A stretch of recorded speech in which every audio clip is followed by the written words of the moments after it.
Hai guys, bertemu lagi dengan saya King Pos. Apa kabar kalian semua? Semoga selalu sehat ya. Kali ini saya akan menceritakan alur cerita film lagi nih guys. Oke, nggak perlu berlama-lama lagi. Langsung saja yuk, let's mulai. Kita bersama. Cerita dimulai dengan memperlihatkan sepasang remaja dari komunitas gereja sedang berasir oleh Josh di sebuah tenda tengah hutan. Setelah selesai, gadis yang bernama Ernie ini ngerasa kecewa karena masih belum nyampe puncak. Si pria malah udah selesai. Gak selang berapa lama, terasa tenda mereka bergerak. Ernie pun segera keluar buat meriksa. Ernie yang denger kayak ada suara kresek-kresek di balik pepohonan, mulai celingak-celinguk ketakutan nih guys. Nggak ngelihat siapa-siapa, Ernie pun segera masuk lagi ke dalam tenda. Terlihat ada orang berjubah keluar dari balik pohon. Di tenda saat Ernie ngomong kalau sang pria kurang jos, tiba-tiba muncul si kopit berjubah yang langsung mencucuk sang pria sampai meninggoy. Ernie yang kaget langsung segera lari sekencang-kencangnya.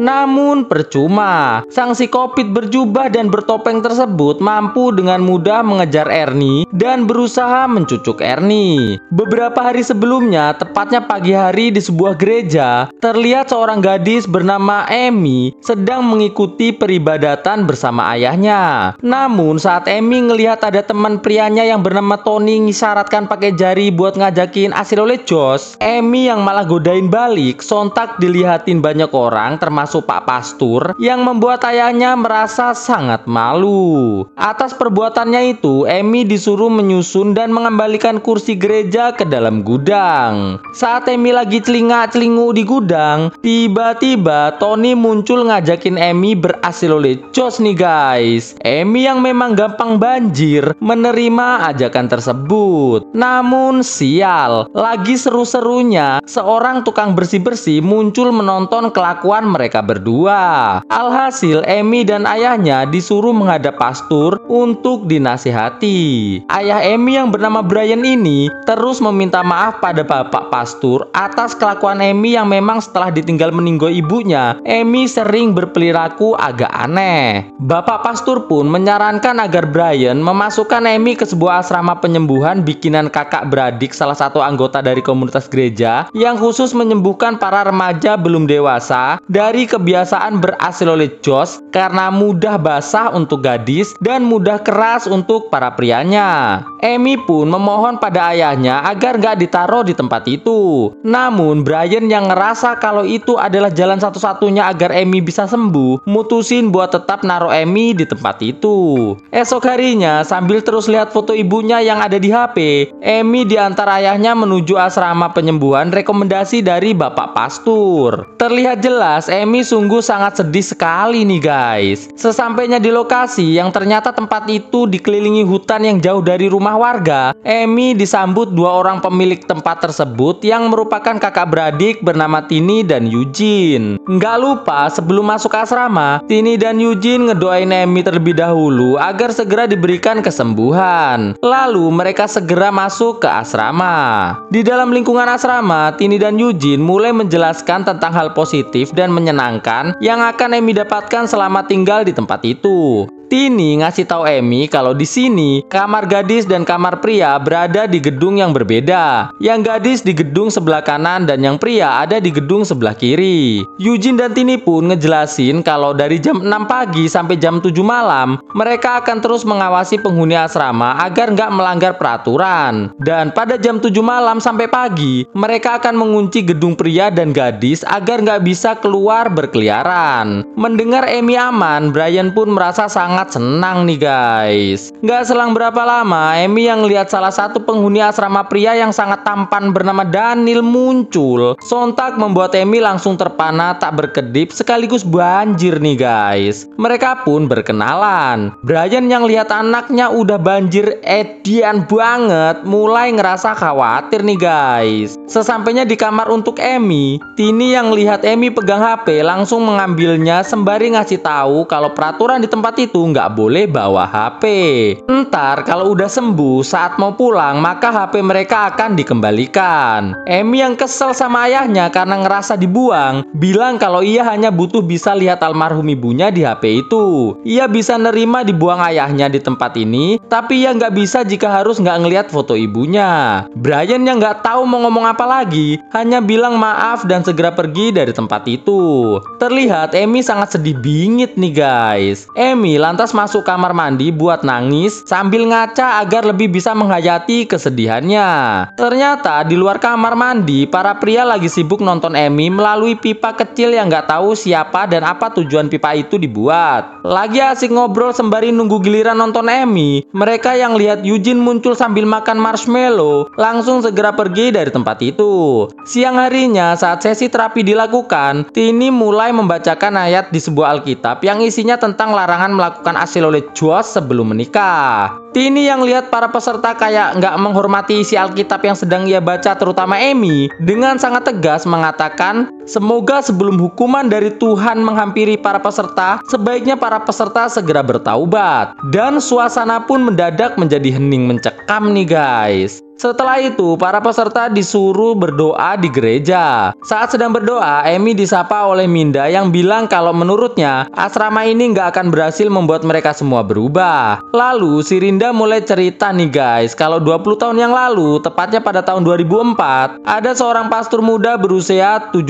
tahun yang bernama Teddy, merasa kecewa dengan semua orang di pelatihan pastor yang sedang ia ikuti. Karena semua orang di tempat itu bukannya belajar dan mengajar agama, tapi malah justru sering melakukan asil oleh Josh dengan sesama peserta, bahkan dengan pelatih dan pimpinan pelatihannya sekalian. Pastor muda itu pun lantas membuat semua yang ada di pelatihan tersebut meninggoy. Mulai dari biarawatinya, pasturnya, pokoknya semua yang ada di tempat pelatihan. Namun, pastur muda tersebut sempat menyisakan satu pastur muda lainnya, yaitu Pastur Johan. Pastur yang telah menyarankan semua peserta hari ini, termasuk Emi, tinggal di asrama ini. Pastur Johan ini merupakan paman dari Tini dan Eugene. Pastur Johan dulu tidak dibikin meninggoy sama Pastur Teddy, karena hanya Pastur Johan lah yang nggak pernah ngelakuin asil oleh Josh selama pelatihan. Anehnya, saat petugas kepolisian datang ke lokasi, Pastur Teddy gak pernah ditemukan. Bahkan data tentang Pastur Teddy pun ikut menghilang begitu saja sampai sekarang. Menurut keterangan Pastur Johan pada petugas, kalau Pastur Teddy telah dirasuki oleh psikopit iblis dan kini sedang bersembunyi di dalam hutan. Mendengar cerita itu, terlihat Emi dan kawan-kawan merasa cukup ketakutan. Dan tiba-tiba pintu gereja tertutup sendiri nih guys. Rinda bilang kalau dia mendapatkan cerita itu dari koran lama yang ada di gudang rumahnya. Seremnya lagi, sebenarnya lokasi pelatihan itu ada di asrama ini.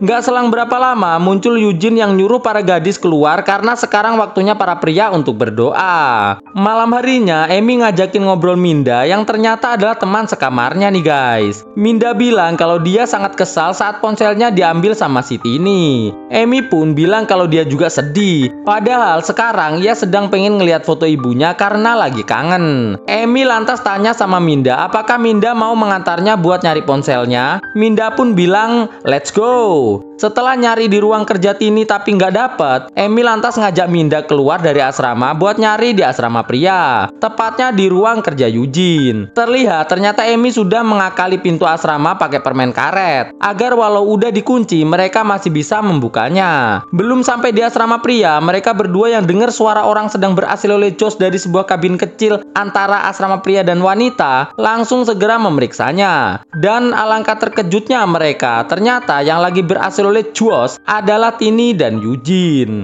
Di momen ini nggak sengaja Emi jatuhin kayu kecil. Beruntung mereka udah sempat pergi saat Tini keluar memeriksanya. Tini yang mengira mungkin saja itu adalah perbuatan tupai, kembali ngelanjutin hasil oleh Josh-nya nih guys. Sampainya mereka berdua di hutan, mereka kembali terkejut karena ngelihat teman mereka yaitu Tenny lagi asik berhasil oleh Josh dengan salah satu penghuni asrama pria yang bernama Santo. Minda yang lihat Emi mulai berekspresi banjir saat ngelihat kejadian tersebut, Minda pun segera lari. Sedangkan Emi masih lanjut ngelihat nih guys. Setelah selesai, terlihat Tenny yang belum sampai puncak tapi Santo udah nggak sanggup lagi. Dengan wajah kecewa sambil pergi, ia bilang kalau Santo adalah pria noob. Setelah Tenny pergi, Santo yang ngerasa malu dengan dirinya sendiri, tiba-tiba didatangi psikopit berjubah pakai topeng kayak begini. Langsung menyreset Santo sampai meninggoy dalam keadaan terbelah. Emi yang melihat hal itu sambil teriak langsung lari sekencang-kencangnya. Psikopit itu pun segera mengejar Emi dengan penuh semangat. Beruntung Emi sempat masuk ke asrama gadis sebelum psikopit itu berhasil menangkapnya. Rinda yang lihat Emi ketakutan lantas bertanya apa yang terjadi. Rinda pun tanpa ragu memeriksa keadaan di luar asrama. Eugene yang muncul tiba-tiba sempat dikeplak hidungnya sama si Rinda. Karena pelanggaran sudah keluar asrama jam istirahat, Emi mulai ditanya-tanya sama Eugene dan Tini. Eugene dan Tini yang dengar cerita Emi mengenai psikopit bertopeng sontak mengatakan kalau mereka berdua nggak percaya sama sekali. Emi pun bilang kalau dia punya saksi yaitu Tenny. Namun saat Tenny ditanya Eugene, Tenny yang takut ketahuan tadi udah hasil oleh Josh dengan Santo, bilang kalau dia nggak tahu apa-apa. Emi yang nggak tahu lagi harus ngasih bukti apa lagi karena Tenny nggak mau ngaku. Ditambah lagi dia juga nggak tahu nama pria yang dimeninggoykan sama si kopit itu siapa. Langsung ngajakin Tini dan Eugene ke lokasi kejadian. Namun percuma. Sesampainya mereka di lokasi itu, ternyata sudah nggak ada siapa-siapa. Bahkan bekas cairan merah pun sudah hilang sama sekali. Eugene pun nyuruh Emi kembali ke kamar buat istirahat karena menurut Eugene, sepertinya Emi mengalami halu yang cukup parah. Di kamar, Minda bilang ke Emi kalau besok dia akan menunjukkan beberapa temuannya pada Emi. Setelah Minda ngganjel pintu pakai kursi, mereka berdua pun mulai mencoba tidur. Pagi harinya, tepatnya jam 6, Emi yang baru bangun ngelihat Minda udah nggak ada di kamar. Langsung nyari keluar. Ngelihat Tenny dan teman-temannya lain lagi ngobrol santuy, Emi tanya di mana Minda berada. Mereka pun menjawab kalau Minda lagi latihan khusus bersama Eugene. Rinda bilang kalau Minda itu perlu perhatian dan pelatihan khusus karena masalahnya jauh lebih parah dari mereka semua. Maka dari itu, agar cepat sembuh, hampir tiap hari Minda harus mendapatkan terapi khusus dari Eugene. Rinda, Tenny, dan Jenny pun lantas ngajak Emi ikut dengan mereka ke asrama pria buat nontonin para pria di sana melalui celah sebuah jendela kamar mandi. Dengan semangat, Emi nonton sampai benar-benar banjir sebanjir-banjirnya nih guys. Ngelihat Emi banjir, Rinda, Tenny, dan Jenny nampak sangat bahagia. Di kamar mandi, para pria sempat membicarakan tentang Santo yang sudah nggak kelihatan dari tadi malam. Saat Emi masih fokus nonton, Eugene yang tiba-tiba muncul dan ngelihat ada mata di lubang jendela sontak membuat Emi dan kawan-kawan segera lari pergi. Emi yang larinya terpisah sambil sembunyi perlahan dihampiri oleh seseorang nih guys. Dan itu ternyata adalah Minda. Ngelihat Eugene terus manggil-manggil para gadis, Minda lantas ngajak Emi ke sebuah pagar pembatas. Minda memperlihatkan pada Emi kalau pagar pembatas di asrama tersebut dialiri listrik. Jadi nggak akan mungkin ada peserta yang bisa kabur dari asrama tersebut.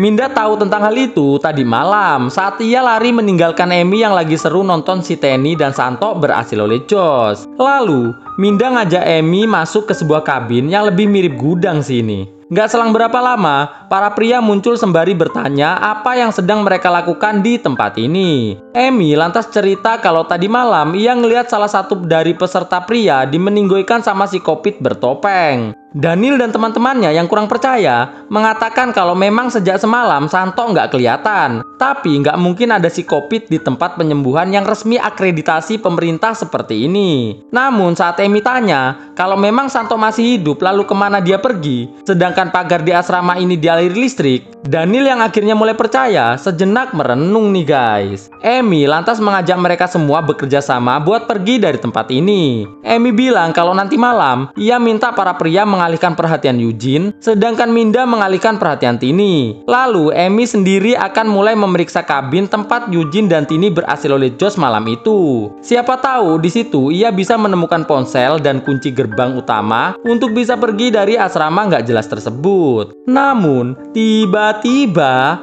Tini muncul dan langsung nyuruh mereka semua kumpul di lapangan. Tini mulai tanya siapa yang pertama kali punya ide pergi dari asrama tersebut. Karena nggak ada yang mau jawab, Tini mulai nekan luka yang ada di tangan Minda. Emi yang gak tega lihat Minda aduh-aduh, akhirnya mengakui kalau semua kesalahan dan pelanggaran yang terjadi di asrama ini adalah ide dari dirinya. Daniel sempat coba bela Emi, tapi dihentikan oleh Emi. Emi bilang kalau yang lain hanya terpengaruh dengan ajakannya saja. Bahkan ia punya niat yang belum terlaksana, yaitu ngajakin semua pria dan semua para gadis di tempat itu untuk berasilo Jos bersama-sama. Tini pun nyuruh Emi berlutut di sebuah batu-batu kecil tajem-tajem. Terlihat Eugene yang gak tega ngelihat Emi adu-adu mencoba menasihati Tini agar segera menghentikan hal itu. Namun Tini bilang kalau Eugene sekarang harus nyuruh dan ngawasin Daniel dan kawan-kawan serta Minda untuk membersihkan gereja sampai malam. Singkat cerita, malam hari pun tiba. Eugene yang capek ngawasin Daniel, Minda, dan kawan-kawan mutusin buat keluar gereja dengan alasan mau nyiapin makan malam. Setelah Eugene pergi, Minda ngajakin semua pria buat ngelaksanakan rencana Emi tadi siang. Namun salah satu pria bernama Nando milih buat nggak ikut. Dia bilang kalau dia masih mau di gereja dulu buat doa. Setelah semuanya pergi, Nando yang inget kesemleohayan Emi mulai melakukan asilodejo sendirian di sebuah ruangan pengakuan dosa dengan cukup heboh. Selesai melakukannya, Nando yang dengar ada orang buka pintu gereja mulai celingak-celingu nih guys. Nggak ngelihat siapa-siapa, Nando yang akan segera pergi harus rela dicucuk beberapa kali sama si om psikopit bertopeng sampai meninggoy. Di sisi lain, Emi yang udah mulai puyeng karena kelelahan, mulai halu ngelihat banyak psikopit bertopeng mengelilinginya. Di momen ini juga, Emi sempat halu ngelihat ibunya datang memeluknya. Tapi ternyata itu adalah Tini yang sambil netesin air mata meminta maaf karena sudah keterlaluan nyuruh Emi berlutut sampai malam begini. Di ruangan yang ada di gereja, terlihat si Didi akan melakukan asilolejos dengan si Rinda nih guys. Terlihat saat Didi dan Rinda sedang seru-serunya, sang psikopit bertopeng sudah bersiap-siap menghampiri mereka berdua. Setelah selesai dan Rinda udah pergi, Didi yang mau pergi juga malah disreset sama psikopit bertopeng nih guys. Didi pun segera lari bersembunyi. Namun sia-sia, psikopit yang sangat pro ini mampu dengan mudah nemuin Didi dan langsung mengeplak kelapa Didi pakai barbel sampai meninggoy. Pagi harinya, Emi yang baru bangun tidur mutusin buat berkeliling. Di sini, ia yang lihat Daniel sedang olahraga kembali merasa banjir sebanjir-banjirnya. Lagi asik-asiknya ngayal asilolejos, Emi yang dengar Eugene datang langsung segera pergi. Sampainya Emi di tempat Didi meninggoy, Emi yang lihat kondisi jenazah Didi amburadul nggak beraturan merasa sangat ketakutan. Emi pun lantas mengumpulkan semua penghuni asrama untuk mempercayai ucapannya mengenai psikopit bertopeng. Setelah mereka semua percaya, mereka pun memiliki teori yang sama bahwa bisa jadi psikopit bertopeng itu adalah Eugene dan Tini. Karena kan nggak ada orang lain selain mereka di tempat ini. Nggak selang berapa lama, Tini dan Eugene muncul sembari mengatakan kalau Didi meninggoy murni karena insiden, bukan karena kelakuan psikopit atau orang lainnya. Murni karena kelakuan Didi itu sendiri saat sedang olahraga. Emi bertanya, atas meninggoynya Didi, kenapa mereka masih dilarang pulang atau minimal nelpon orang tua mereka sekarang juga. Tini dan Eugene bilang kalau orang tua mereka sudah dihubungi dan akan segera datang besok pagi. Artinya besok mereka sudah boleh pulang. Tapi untuk hari ini, sesuai peraturan mereka harus tetap berada di asrama dan melakukan kegiatan seperti biasa. Rinda yang pura-pura sedih bilang ke Tini, apakah ia boleh ngobrol berdua saja? Tini pun segera ngajak Rinda ke ruangan lain.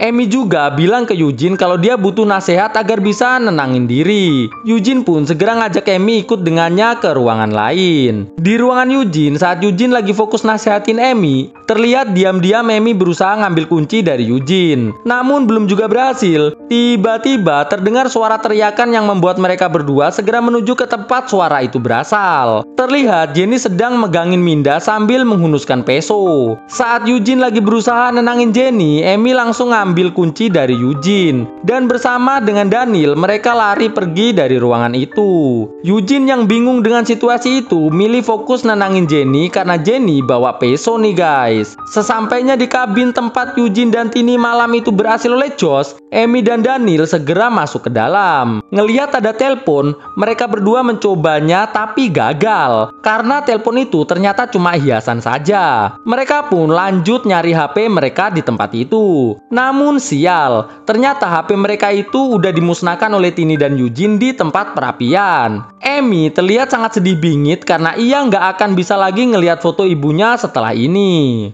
Dengar suara Tini mendekat, mereka pun segera bersembunyi di balik kayak beginian. Terlihat Eugene dan Tini mulai berdebat tentang perbuatan yang telah mereka lakukan. Eugene bilang kalau semua ini adalah sebuah kesalahan. Sedangkan Tini menganggap bahwa tugas mereka merupakan tugas suci yang mesti harus terus dilakukan. Eugene yang masih kelihatan bingung, kembali diyakinkan Tini dengan melakukan hasil oleh Josh dengan semangat yang membara. Tepat di balik tempat persembunyian Amy dan Daniel. Setelah selesai, mereka pun segera keluar kabin. Terlihat Amy dan Daniel mulai ngerasa sedikit mual ngelihat kejadian barusan. Malam harinya, Amy dan kawan-kawan kembali berkumpul membahas tentang ponsel mereka semua yang telah dihancurkan. Gak selang berapa lama, Eugene dan Tini muncul mengajak mereka semua buat makan malam.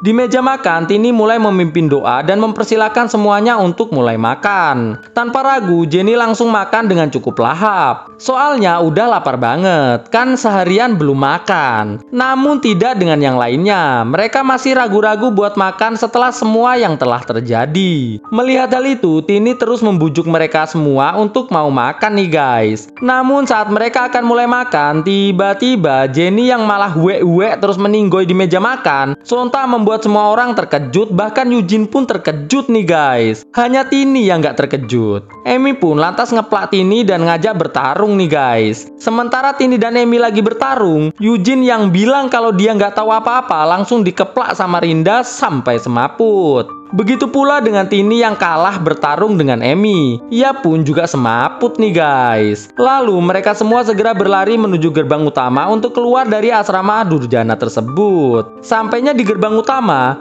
kunci yang Amy ambil dari Eugene yang ternyata bukanlah kunci gerbang mulai ngerasa panik nih guys. Terlihat si Kopit berjubah mulai muncul menghampiri mereka. Melihat Tini meninggoy kena tempat wangian bakar yang kayak begini, mereka pun segera lari berpencar. Di tempat persembunyian Amy dan Minda, Daniel muncul bilang kalau dia kehilangan Rinda. Gak selang berapa lama, tiba-tiba selepet Daniel kecucuk tumbak sampai meninggoy. Amy dan Minda yang ketakutan segera kembali berlari nih guys. Sesampainya mereka di kabin yang mirip gudang ini, mereka berdua mutusin buat berasil oleh Josh sebentar agar bisa lebih tenang dan gak terlalu ngerasa panik. Setelah selesai, si Kopit bertopeng yang tiba-tiba muncul langsung mencucuk Minda. Sedangkan Amy malah jatuh ke ruangan bawah tanah nih guys. Si Kopit itu pun segera menutup ruang bawah tanah tersebut. Di sini Amy menemukan peta yang menunjukkan ternyata ada 3 asrama lain yang sama seperti asrama tempatnya berada sekarang. Intinya semua orang yang masuk asrama itu, jika masih ngelakuin hasil oleh Josh, maka akan dimeninggoykan oleh si Kopit guys. Amy pun juga menemukan video para orang tua termasuk ayahnya yang membuat surat pernyataan kalau anak mereka nggak bisa sembuh, mereka rela jika anak mereka harus dimurnikan dengan cara dimeninggoykan. Kecewa dengan ayahnya, Amy pun terlihat sangat sedih banget nih guys. Amy yang lihat Rinda masih dikejar-kejar si Kopit melalui monitor CCTV, mulai cari akal nih guys. Amy yang nggak sengaja nemuin alat pembuka pintu dari jarak jauh, langsung membukanya dan ngambil sebuah peso buat jaga-jaga. Sesampainya Amy di halaman asrama, Amy yang lihat semua jenazah teman-temannya udah terikat dan duduk dengan jubah hitam di kursi, ngerasa sangat sedih. Dengar ada yang masih bergerak, Amy pun coba melepaskan topeng orang tersebut. Dan ternyata itu adalah Eugene dan juga Rinda. Eugene dan Rinda memohon agar dilepaskan. Namun Amy yang melihat masih ada yang bergerak, langsung membukanya. Dan itu ternyata adalah ayahnya yang langsung ngeplak Amy sampai rebahan. Ayahnya bilang kalau ia terpaksa melakukan ini semua demi Amy bisa masuk surga. Karena kalau Amy nggak dimurnikan, ia bakal ngerasa sedih banget ngelihat Amy nggak bisa masuk surga. Amy pun tanya, siapa yang ngomong kayak begitu ya? Tini pun buka topengnya sambil bilang kalau yang ngasih tahu ayahnya tentang hal itu adalah si sang manusia suci, yaitu manusia yang sedang pakai topeng tepat di sebelahnya. Bahkan Tini pun bilang ia siap menerima pemurnian malam ini karena ia juga telah berhasil oleh Josh dengan Eugene adiknya sendiri. Dan si Kopit bertopeng itu pun langsung segera menyereset Tini sampai meninggoy. Terlihat Eugene nampak sangat sedih ngelihat hal itu. Ketika si Kopit ini mulai deketin Amy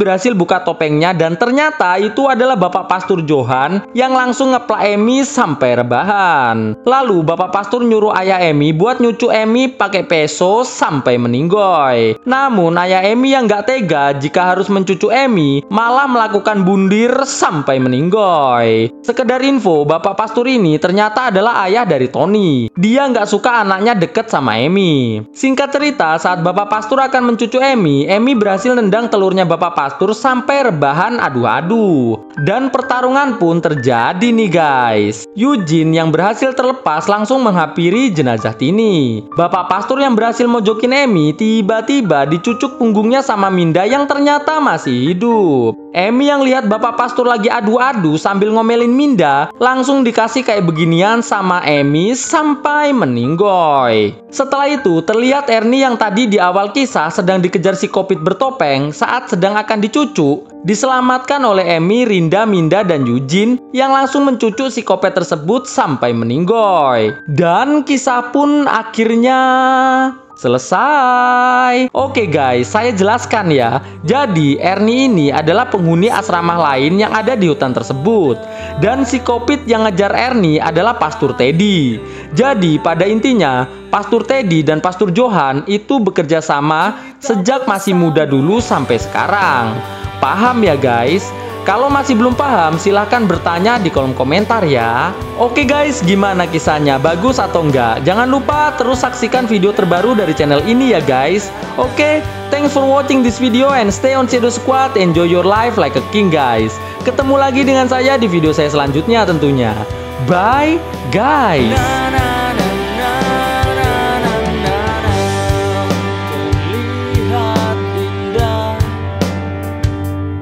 Wajahmu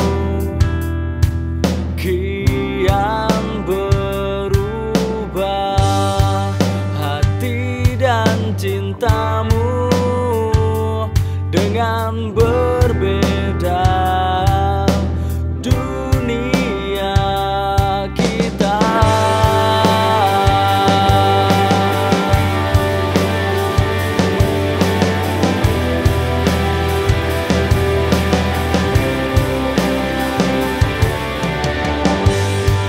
jalan yang panjang telah kita lalui bersama, dan yakinlah bahwa kita bisa kalahkan dunia. Takkan berubah semua yang ada, takkan berakhir ini kita bersama.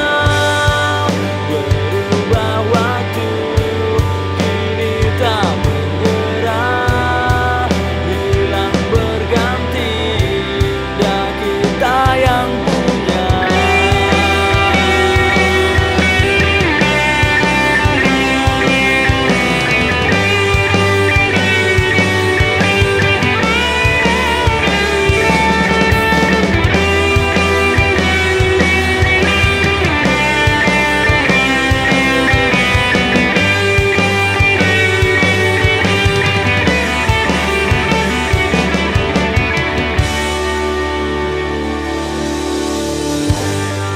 Takkan berubah semua yang ada, takkan berakhir kini kita bersama. Takkan berubah semua yang ada, takkan berakhir kini kita bersama. Berubah waktu kini tak menyerah, hilang berganti dan kita yang punya. Takkan berubah semua yang ada, takkan berakhir